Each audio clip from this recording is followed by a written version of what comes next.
Loud. And I am going to say good morning, One Heart, One Mind, and invite Jessie to kick us off with some music. Okay, good Morning, morning. Jessie. Hello. Um, I hear kind of an echo. I hear myself echoing. Okay, now it's gone. I think. No? I I don't don't. hear it. You don't hear it? Okay. Well, everyone's muted, so, well. Okay.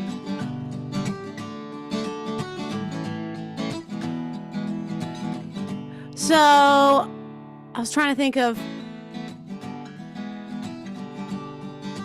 the best song to play. And this is all about power. So, I thought maybe I'd play this song called Beat of Your Drum.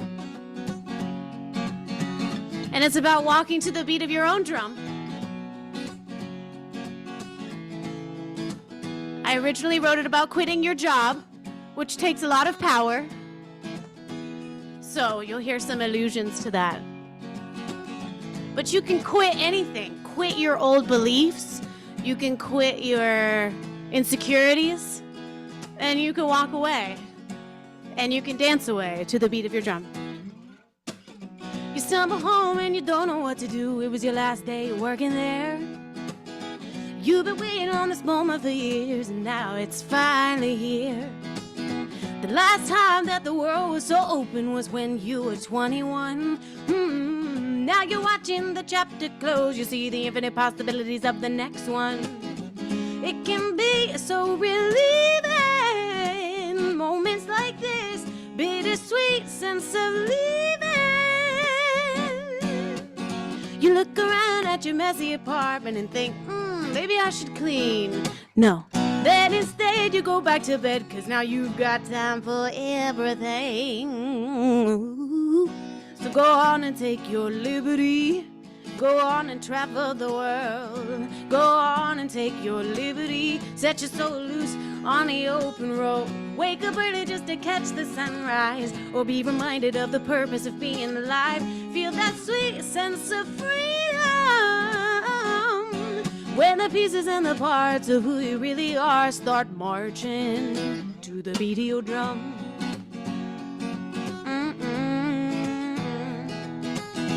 Tick-tock goes the desperate clock, hoping it still has your life by the balls. But you're emancipated from the system in which your days are dictated by the hands on the wall.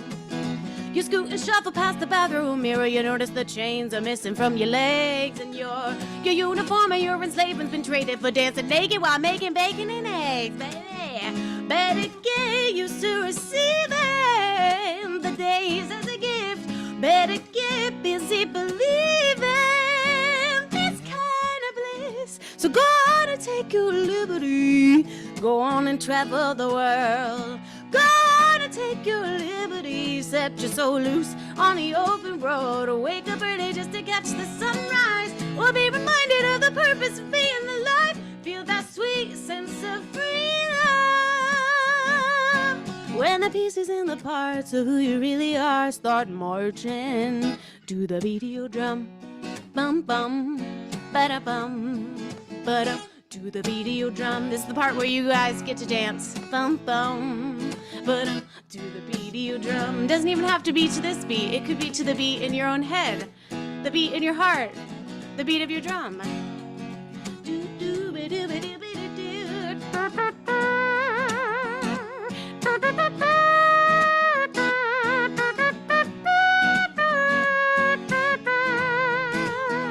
To the beat of your drum, drum, drum, drum, drum, drum, drum, drum.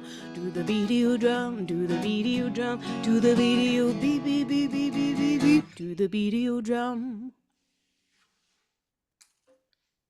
There we are. The only thing I have to say is cooking bacon naked is dangerous. That is so true.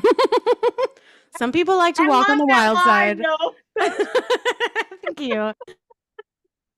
Oh, and yeah, I love that idea of just feeling free and perfect. Thank you so much. So our practitioner of the day, Relaine, was not able to be here with us today, and but she's fine, and her husband is fine, and we are continuing to hold that space of vitality, health, and wellness for her, and the awesomeness of God moving through her and her husband. So she was going to talk about Yom Kippur, I believe, which is, I think, next Friday. She talked about Rosh Hashanah. She and her husband do practice Judaism. And so I thought, in honor of her, I would read a story, because last minute we had to come up with something here, out of one of my favorite books. I don't know if you can see them. It's an old one. It's broken. I think I got it in the 80s. I have it forever. It's Robert Fulghum's book, some observations from both sides of the refrigerator door. And, he's just a funny guy. And he's the guy who wrote All I Need to Know I Learned in Kindergarten. He's that guy. But anyway, he's funny and he's witty, and I just love him. And I actually copied it because my book's falling apart. So I'm going to read this for you. Hi, Lisa. Good morning. So, and then after I'm complete, Rob's going to do our opening prayer, but I thought I'd read this first. So, he writes, Jewish I'm not, but I often observe the spirit of Rosh Hashanah, the Jewish New Year. Not as Jews usually celebrate, not in a synagogue, and not for 10 days. In my own way and time, the temper of Rosh Hashanah appeals to me. The idea of the new year coming in the fall fits my life better than January. During all the years I worked as a teacher and a minister, the fall was the beginning of my annual cycle, the end of summer vacation and the start of a new work. That mindset continues. By January, I'm already in the middle of living a new cycle. The 10 days of the Jewish New Year, called the Days of Awe, begin with the Day of Remembrance and end with Yom Kippur, the Day of At-One-ment or Atonement. A trumpet made from a ram's horn is blown, summoning the people for judgment and self-assessment, for repentance and self-improvement. At the center of this event is a sense of hope. One gets personal accounts squared away so that one may go on with life with high expectations for another year, a better year to come. And someday next year, perhaps Jerusalem, the city of God on earth, with the anointed one, the Messiah, will truly come. This is how the Jews see it, and believe it. This year on Rosh Hashanah, I stood out on the end of a high ridge in southeastern Utah and watched the sun go blazing down into a clear sky. September 19th. No congregation, no horns, no hymns or prayers or candles, just the passing of the daylight and the coming of night. Great silence. And a view of 60 million light years when I looked straight up into the stars. Days of awe indeed. And it seems like that's a fitting place to start, but I'm going to read the next paragraph because I really like it. On occasion, in years past, I planted daffodil bulbs on Rosh Hashanah as a reminder to myself that hope for better times is not enough, that one must be an active participant in the quality of the future. If I want flowers in the future, the planting must be done now. One year I went so far as to plant an apple tree and some strawberry starts, knowing full well that I would not see flowers or fruit for a long time to come. But I intended being there. Hope and faith must be active verbs. I love that. Thank you, Robert Fulghum. I think he's still alive. He's probably up in his 90s by now, but I'm sure he's still kicking. Oh, so in those days of awe, as we're in the middle of that, let's let the temper of Rosh Hashanah be with us as I invite our beloved Rob to do an opening prayer for us. All right. That was nice. And Jesse's song was very uplifting. And so it's with this opportunity that I have, this good opportunity to actually speak my word and speak it on behalf of the One Heart, One Mind congregation that has come together today. And I notice when I look at the schedule for this month, it says power begins within.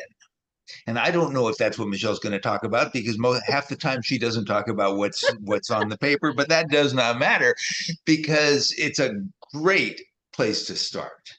We always start within. It's what we do. And so I invite you to go within with me. Go within yourself to where it feels really good inside. And know that from this point, we can declare the truth of everything. We can declare the truth of eternity. And we know, because eternity is God, we know that it's a good eternity. It can't be anything but a good eternity. We are within this one lifespan. And we declare that this is a good life. This is a very good life. We are living this time. It is an excellent place to be. It is fun. It is loving, and it is loved. And I'm declaring this right now. I'm declaring that today is a wonderful day for each and every one of us here.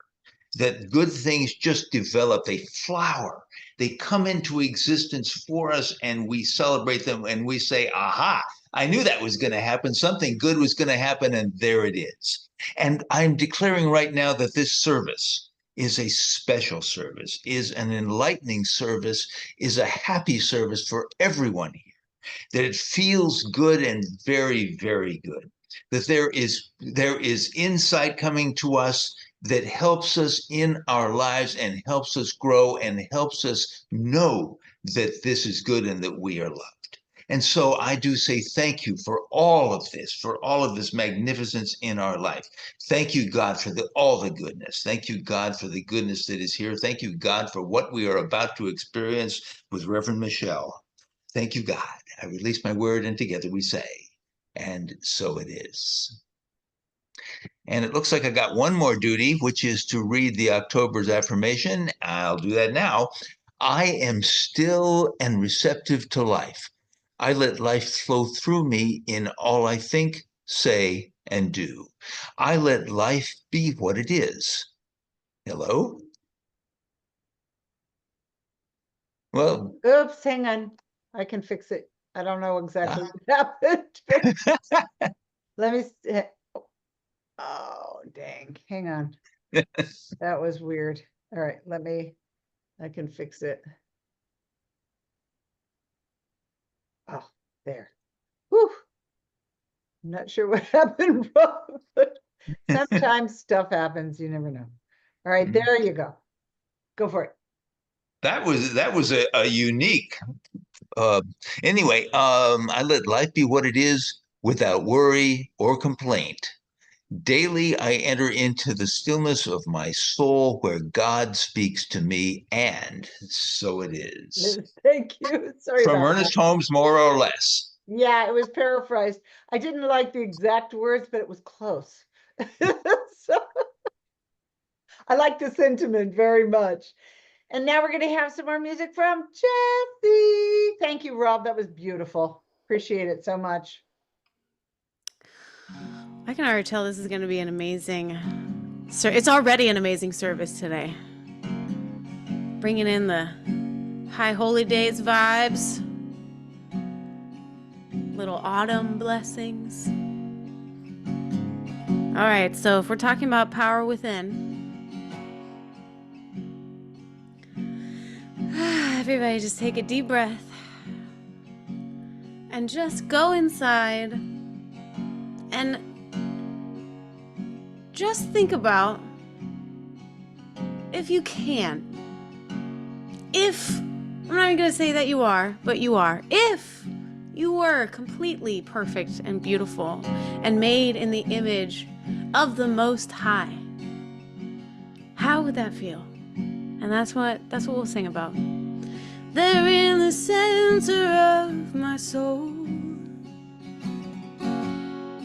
I can feel it all around me. Something holy and untold. hear it perfectly.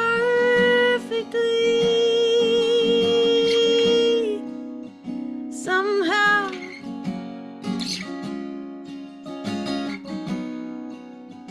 in the deepness of now, I can see I was made in the image. I was made in the image of love. Sing along. I was made in the image. I was made in the image of love. We'll do that 2 more times. So I was made in the image. I was made in the image of love. I was made in the image. Yes, I was made in the image of love. Beyond books and words and songs, at the gate of all my longing, leaving certainty behind. I take one step and you come running. It's clear.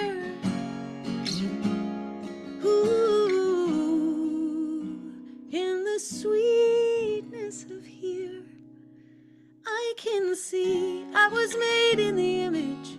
I was made in the image of love. I was made in the image. I was made in the image of love. I was made in the image. I was made in the image of love. I was made in the image.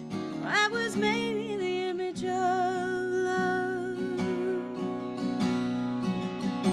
And love, love, flow like water. Love, love, move in me. Love, love, flow like water. Love, love, move in me.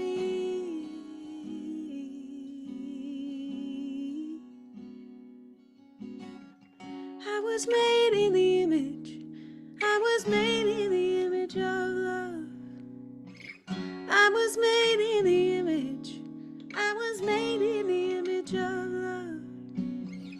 Here and now I can see I was made perfectly. I was made in the image. Oh, I was made in the image of love.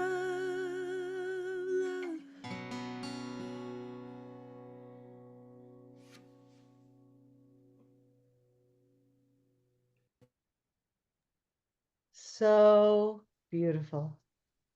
Thank you so much.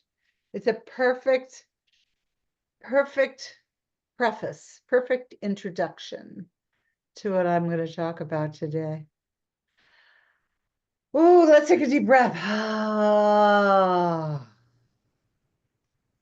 And good morning. Good morning again. And welcome to One Heart, One Mind, Center for Spiritual Living's online community, and to our Sunday service. And as always, whether you're joining us in real time or replay, it's just my intention that you benefit in some way from whatever you experience or feel here. It's my intention that you feel empowered to live a life that's grounded in divine freedom and peace and love and joy. And today's message in particular, I really intend that you be reminded of your oneness to this indivisible whole of life, and to know that the whole would not be whole without you, and that you matter. Your expression of the divine matters and is irreplaceable, and it's indivisible with the one. So knowing that, yeah, we're moving into October, and October's theme, which is power to the people. What a great topic, right? Power is something we talk about all the time in Science of Mind. We talk about the infinite power of God, and that power is our power too. I kind of walked us through a meditation of that earlier before the service. Because we live our lives in God. We're one. And I don't know about you, but my life just opened up when I realized that we are never limited in the way that we can use this power for our own good. There was a moment in my studies, in my getting acquainted with science of mind, when I went, oh my gosh, I'm not limited. There is nothing that I am limited to here. And that's really great news.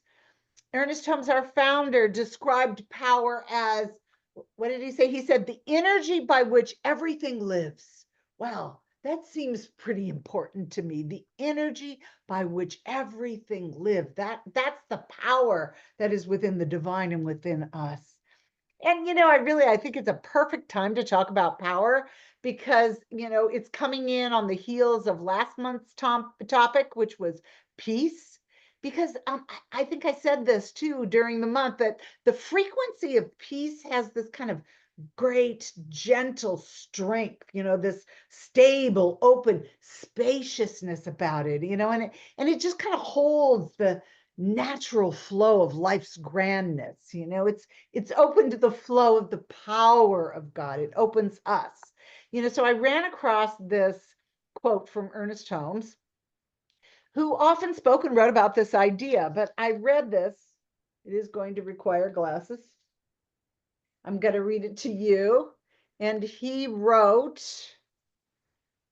deep within each of us is a place of calm, of peace and security, where trouble and accidents do not occur, where truth and love reign supreme and good is the only power. It is to this place that daily we go in the silence of our own minds to commune with the spirit that is both around us and within us, the spirit that's around us and within us. I read this and I went, oh my God, there's that realization again, that moment when I know that there is nothing limiting me to access and participate and use this power. I'm reminded of what I spoke about this in the meditation, what Louis Schwartzberg said about, oh my God. Oh means you've got my attention, and my means that I'm connected with it in some way, a very personal way. And God means that I'm connected to it in a personal way that is larger than anything else I could imagine. Oh my God. And I just truly appreciate this reminder that we are empowered to consciously participate with this power. We can go to this open, safe, and spacious place of the divine daily to become familiar with it.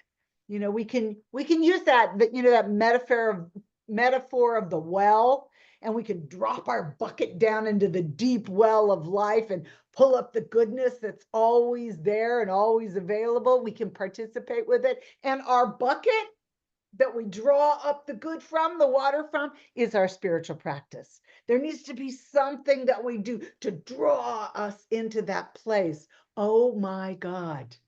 Holmes reminds us that there's only one power and that we're always using it at the level of our personal understanding and our connection to it, to the degree that we identify with it and feel our oneness to this larger whole, to the God of, oh my God.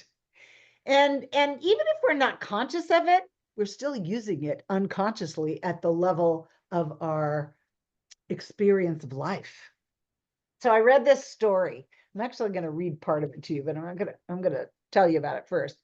I read a story by Scott Aubrey, who is this wonderful minister who sends out these great emails every week with inspiring words. And he often has stuff that I think is really rich and I use. But anyway, he told this story about his own experience where he described a time that he had this kind of expanded sense of self, the oh my God experience, when he felt his oneness to that larger life.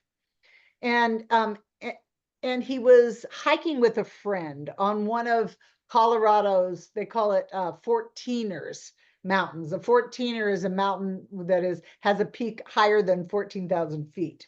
And he and his friend were hiking on a peak called Long's Peak.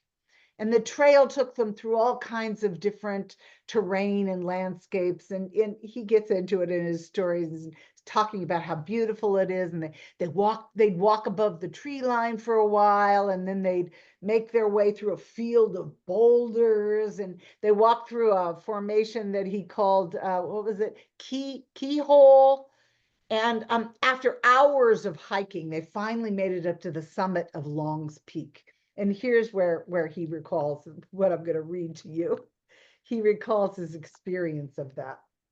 And he wrote, "I will never forget the moment we came to the new expansive view, seeing so many tall peaks. I can just imagine standing there and seeing this view. They stretched on as far as we could see. I was absolutely in awe. I had been so occupied with the trail and the mountain before me that I had not yet taken in the majesty of the entire mountain range. I felt like I was seeing the Rocky Mountains for the first time, peak after peak, rising up in the indescribable beauty and might.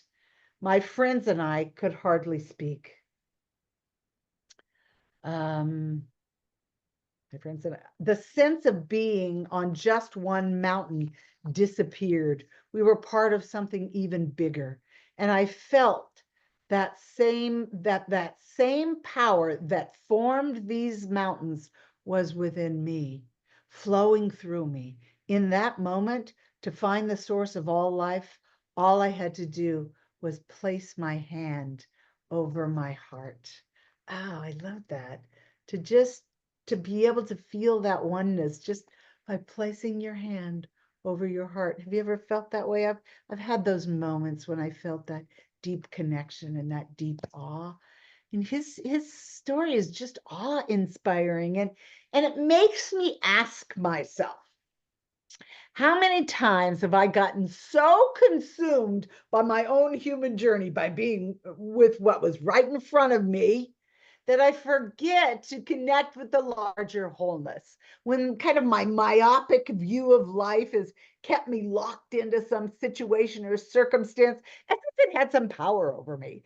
And then I finally see from the higher view, from the perspective of my larger self, of that infinite self, and I'm just washed in a feeling of trust and comfort and peace, in the power of life. And I begin to realize, I begin to know that whatever's happening is the movement towards good.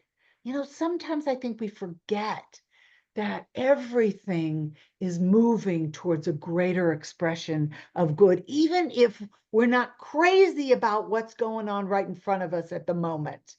But that shift comes, and when that shift comes, and it can come in a couple of different ways, right? It can come in an instant, like it did for Scott and his friend, one of those sacred, unexpected moments of oneness and awe.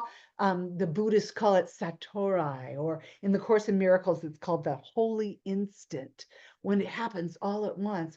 Or it can also come simply because we've been practicing moment by moment, practicing to view life more from our God self, that infinite self, than from our personality or ego self, more from the higher view. We're just practiced at it. And the more we see from that higher view without even having to think about it, the more it just becomes habituated in us. But however that shift comes about, that's the view that keeps us steeped in our true power. That's the moment, right? Where we step into that power, where we recognize, oh my gosh, the power of God is my power. And I am unlimited in the way in which I can use it. The only thing that limits me is my perception of what is available to me. When I first was introduced to the science of mind, the thing that attracted me the most, what really rang true for me, was that idea that God is not out there somewhere.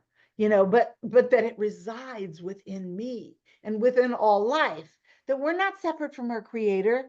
And this idea touched, I don't know, some latent intuitive knowing in me. I'd always felt that way. I'd always felt that there was something that connected me to everything. I could see it in the natural world, and it just made sense to me. And I truly knew that humanity was connected as well, all of us together. And I remember when I first saw Star Wars, any Star Wars buffs out there, and I saw it, my then husband, well, actually, we weren't married at the time, but in 1976, we went to the theater together and saw the original Star Wars movie. And I remember it, as they were describing the Force, I remember thinking, that's it. A power that runs through everything. In hindsight, maybe they should have called it the power instead of the Force, but who am I?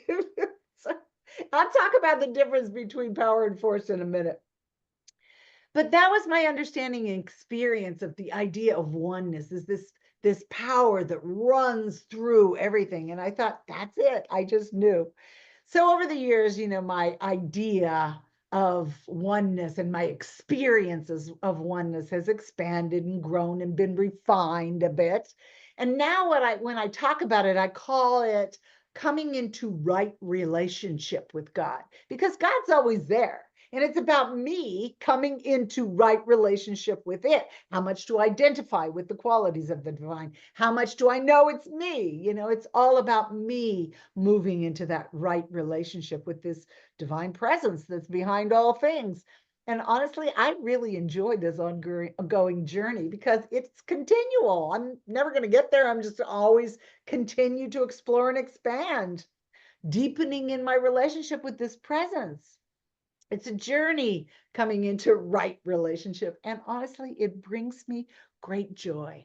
And it's so fulfilling. And I always want to be, on that green growing edge of my own becoming. I forget who said that. Mary Madison said that.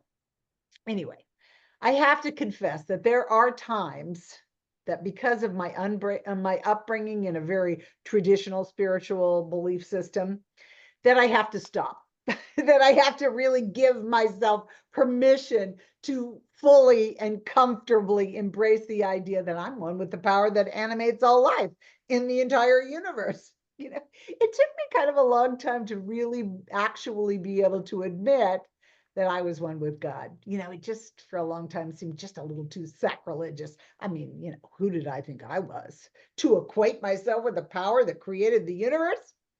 I kind of found myself, and I know I've told you this before, I kind of found myself almost apologetic about my belief in my practice of science of mind, especially when it came to my Catholic family members, who I am sure felt that I had joined some kind of a cult. But as I said, as I've grown and expanded and come more and more into right relationship with the divine presence, aligning with its nature and recognizing that it's also my nature, I've just become steadier and calmer and more comfortable with the truth of my oneness and of your oneness. I can now look at myself and you and all of creation, everything that is in the manifest body of God, and announce that I see the same intelligence within you, within everything that created all of it in the first place. I feel the oneness woven into and throughout all creation. And I can see all of life as actually as the body of God. And I'm not apologetic about it. However, sometimes I still have to stop and remind myself, oh yeah, it's all God. Even though this is not really what I want to experience right now, it's all God. But I can see it more and more readily as time goes on, and I'm not apologetic about it at all. I can actually say, I am God. You are God. We are the entire fullness of the divine presence right where we are. And we express that godness to the degree that we come into right relationship with it, to the degree that we align with its nature, which is our nature. You know, I've come a long way and I'm very comfortable these days with just saying, I am God, not just part of God, but the allness of God, and that we are all empowered. You know, whether we're in touch with this truth or not, we're all empowered to step into the fullness of our God nature. And we don't have to become anything other than we already are. We're already it. And I've discovered, and I'm still on the journey, so you know, take what you will from what I say. This is my personal perspective. I have discovered that an important key in being able to step into that divine nature is the ability to receive. How much of the goodness of God am I willing to allow myself to receive? You know, I think it was Holmes, or I don't know, maybe it was Butterworth, who said that we can either we can go to the ocean and we can either fill up a thimble of ocean water, or we can back the truck up and fill up a whole load. It's up to us. It doesn't matter to the ocean at all. There is always plenty more. The idea is that the gift has already been given, and it's up to us how much we are willing to receive. Now, obviously, probably don't even have to say this. We are not, in our humanness, capable of consciously being aware of all of the infinite wisdom and intelligence that is within the infinite mind of God. But it doesn't matter. We're still one with it. We still have access to the flow of good in and through our lives, even if we don't know exactly how it's going to outpicture, or come about. You know, but we do know how we want to feel. This is where our felt experience of our intention and how we want to, what we want to receive comes in really handy. We don't have to know exactly how everything's going to out picture, but we certainly can know how we want to feel. You know, I often think of this state of awareness of my oneness with God and my limited human experience, or what I can hold in my conscious mind, as and I think I've used this term with you before, as an exalted humility. You know, I'm exalted because I realize I am more than my limited human life and my limited human perspective, that I'm empowered in my oneness with the divine presence. But I'm humbled in that I am not arrogant about this realization. This is not a function of the ego. I'm simply grateful and joyful. You know, there's no comparison in God. God does not compare one life to another. We're all honored and loved as part of the whole. And you just as we are, without having to change anything about us, we are these expressions of divine beingness. No matter what we look like, you know, one form of life is no better than another, just expressions of the one.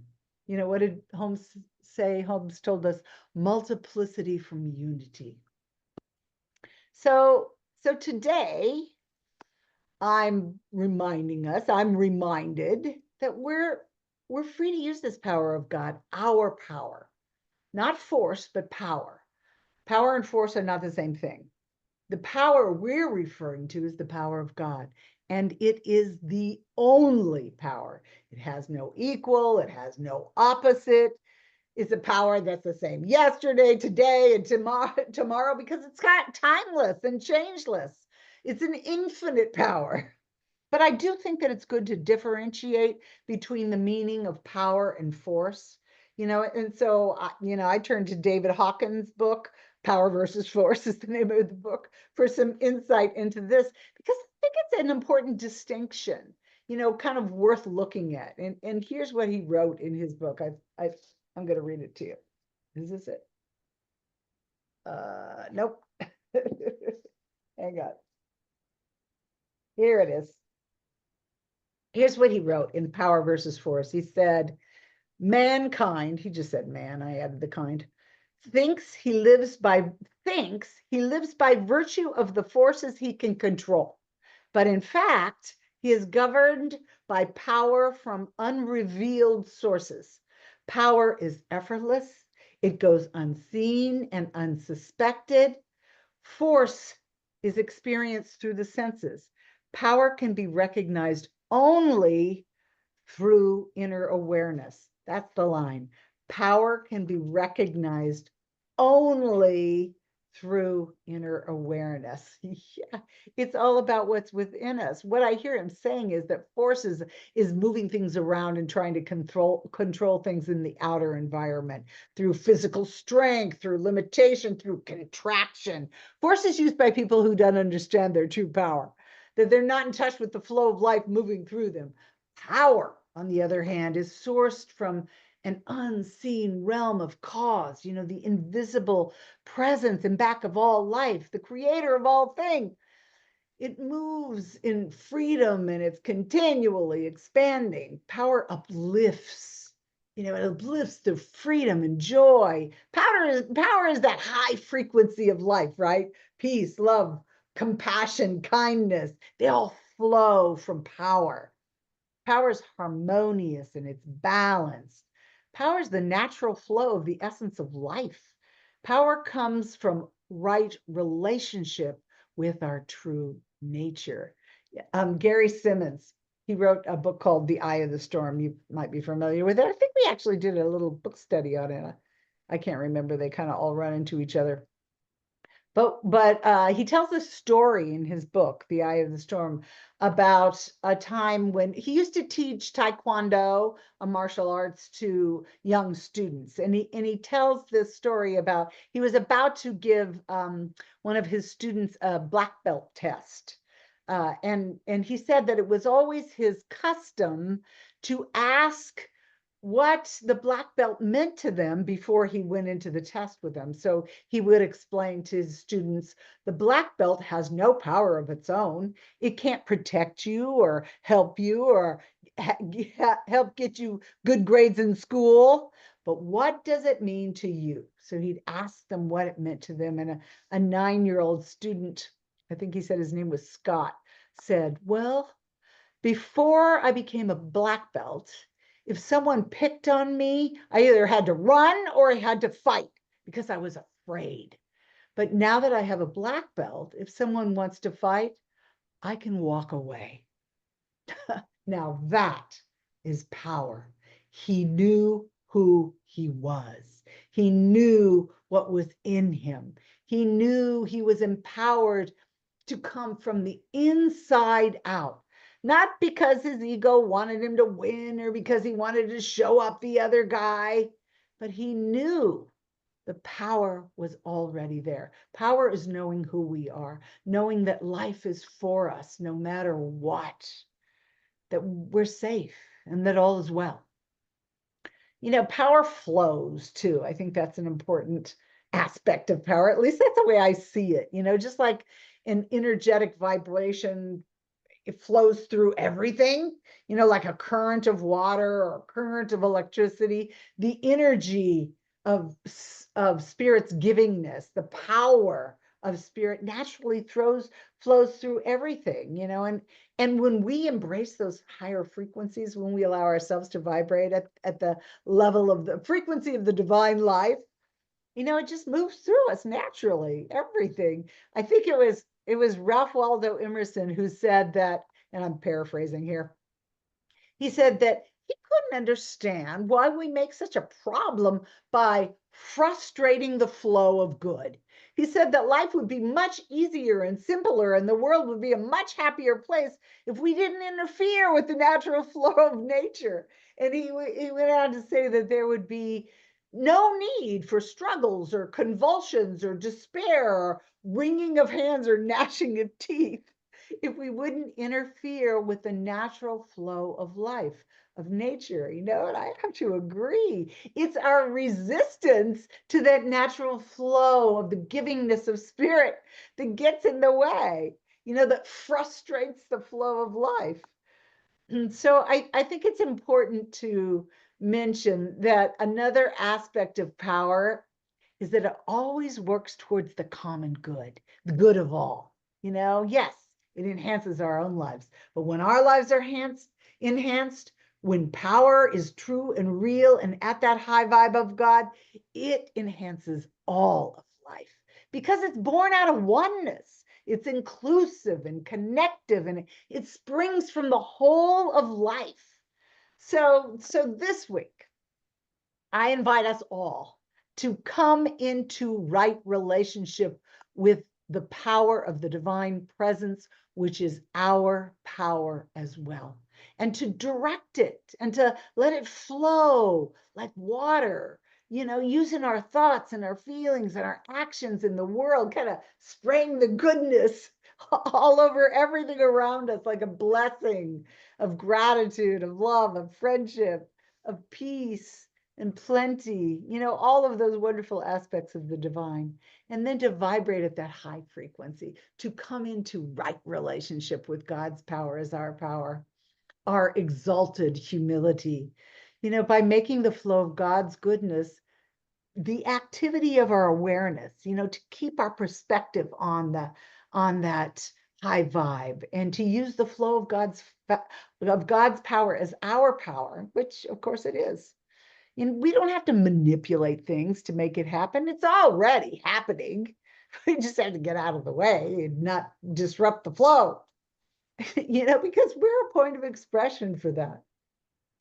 So let's just take time each day to go into that inner sanctuary of our own being and feel and experience the reality of our being, to feel and experience God's life, our life, and to allow that divinity to flow through everything in our human lives, through everything.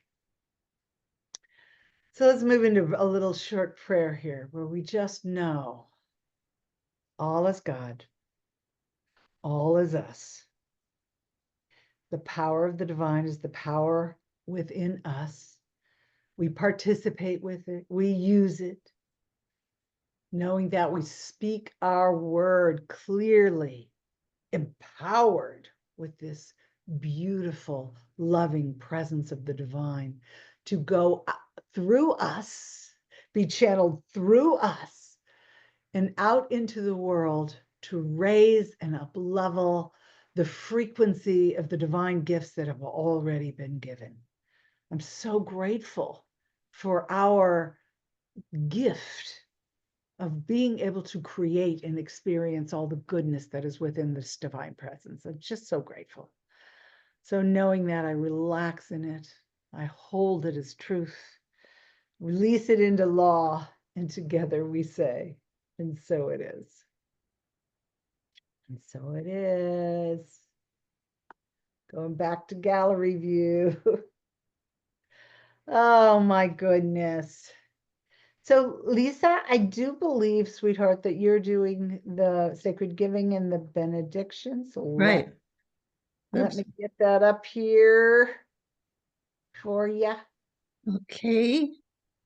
Yes, this is it's a time for us to express the gratitude that we have for our community and for this morning, and to know that whatever we give is coming from our own blessed gift of abundance. And so on the screen, you will see that an easy way to give is through Venmo, and that also, or if you prefer, there is an address on the screen where you can send your check to Reverend Michelle at 1637 East Valley Parkway, number 2035 in Escondido, California, 92027. There it is. All right, let me get the next one up. I used to Okay. flip from one to the other, and I don't know, it stopped doing that. I'm not sure why. We can do it this way. And here is our beautiful affirmation. Right. The way of blessing our gift. Everything flows from the nature of God's good. We give and receive from this flow in gratitude and love. We rest in the infinite giving nature of spirit. And so it is. So it is. Beautiful. So, let's see. The announcements that I have are tomorrow, we'll do I've really been enjoying the Monday evening prayer group. It's at 6 o'clock. And yeah, it's really powerful and very grounding. And so I invite you to attend that. We are going to miss this Tuesday as well, because I'm going somewhere else. So I won't be able to attend. I've got something else happening. And however, the following Tuesday, we will be doing chapter 5 of Happy for No Reason. I believe I sent that out, but if you want me to send it again, I will. And let's see, anything else? No prayer group this week. The prayer group was last week. And yeah, I can't think of anything else except to say that I appreciate everyone's givingness, everybody that gives to our center. I truly appreciate that and encourage you to continue to support us so that we can continue to do what we do. So let's see, what else? I guess that's about it. I do want to put in a plug. I'll probably do this every week until November. You'll probably be sick of hearing it. But on November 21st, if you're in the area, the Poway Interfaith team is having its annual Thanksgiving service at the community church in Poway. And that's always such a fun event. I know many of you attended last year and it was really delightful. So that's always a fun thing to do. So just want to have you keep that in mind. And I think that's about it. And so I'm going to come back to Lisa to do the benediction.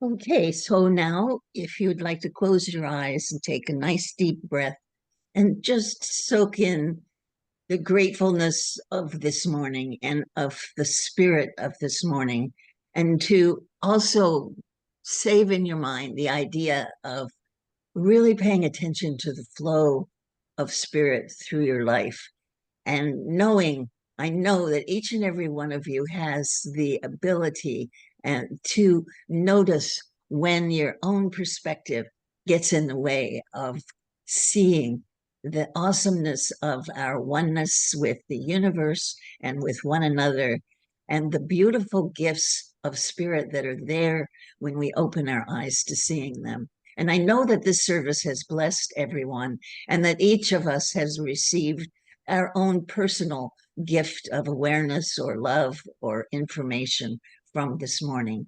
And I'm so grateful that we have the opportunity to come together in this way and to be blessed by the words of Reverend Michelle, teaching us and helping us to move forward on our own individual journeys of spirit and of awareness and of recognizing the oneness and the teachings that help us to experience and live that flow with joy and thanksgiving and oneness. And so I release my word into the law, knowing that it is done, and we can release together by saying, and so it is. Beautiful, Lisa. Thank you. Thank you. Thank you. Jesse, would you like to play for us? I'm here. I dropped some lyrics in the chat. It's by our dear Daniel Namod, because although I have many original songs, I don't have one for every occasion, but Daniel Namod seems to, so we'll sing this one. We used to sing this when we were together, so we all know the lyrics. Oh, fantastic. Oh, good.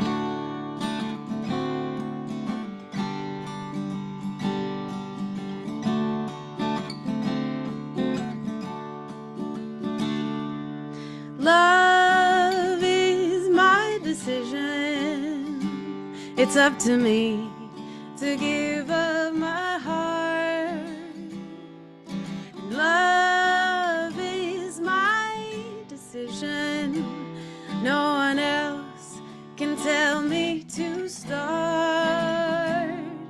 And once I decide to change my mind,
No one else can dance down the road.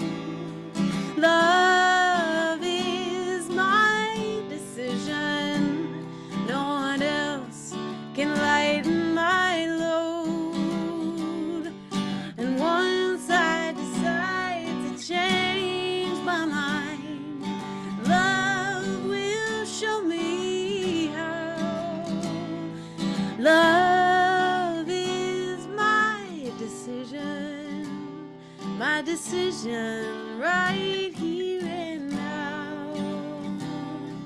My decision right here and now. Good old Daniel Neymar. So powerful. Yes, my decision right here and now, my favorite part of the song. I love that. We're empowered. Woot, woot. All right, well, I want to say goodbye to our Facebook friends. I am going to, let's see, I am going to turn off our live stream.